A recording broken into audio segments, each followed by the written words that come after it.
In this video I will show you how to block people on Facebook. Open up Facebook.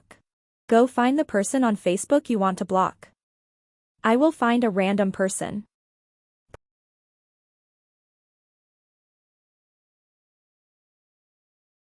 Push on their profile picture. Press on these 3 dots while on their profile account. Then press block here. It says, Kimberly Spence will no longer be able to see your posts on your profile, tag you, invite you to events or groups, start a conversation with you, add you as a friend. If you're friends, blocking will also unfriend him or her. Press block here. It says here, blocks are profile specific and apply individually. This block won't apply to Kimberly Spence's other profiles, but Facebook will limit some of the ways she can interact with you from her other profiles. Press close.